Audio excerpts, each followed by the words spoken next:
I'd like to start off by saying I will do all I can to remain spoiler-free for those of you who have not watched this yet. Seraph of the End is an anime I would describe almost as Naruto meets vampires. It starts out a little bit cliche and doesn't do a whole lot to push away from it until about the end. And with the characters of Yuichiro and Michaela, and they're held in captivity by the vampires.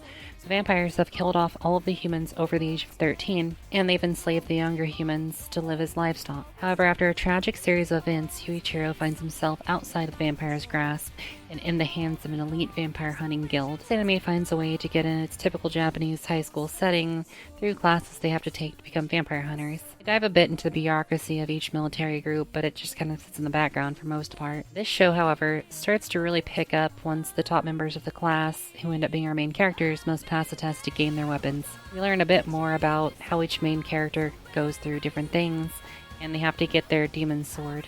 This ends up playing a huge part later on in the anime, and I think fans will really like where it leads. We get to learn something really awesome about the main character. We break away from a lot of the high school drama, and we start really getting into the character building in the heart of the show. Sadly, the opening of the show kind of reveals Michaela is now a vampire, and as you can guess, they do end up meeting. It is almost heart-wrenching as you get to see Michaela, fighting to stay alive almost exclusively for Yuichi. This show is finished, unlike my previous review of Gangsta. I will be giving it a scored review. Seraph End falls in at 7.3 out of 10. Pros for this anime are the amazing battle scenes, which are probably my favorite part of the show. The characters are interesting, and I genuinely want to see where the show leads forward. I would really like to mention that the art style is pretty good, and the character designs, I just love them. It gets kind of cliche at times, which is my first negative.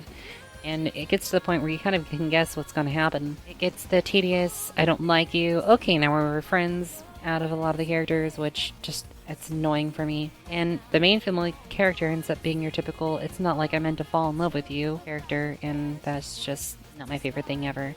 Hey, thank you so much for watching my newest review. Yesterday I reviewed Gangsta, feel free to check that out as well. And if you liked this and want to see some more videos from me in the future, please click the subscribe button.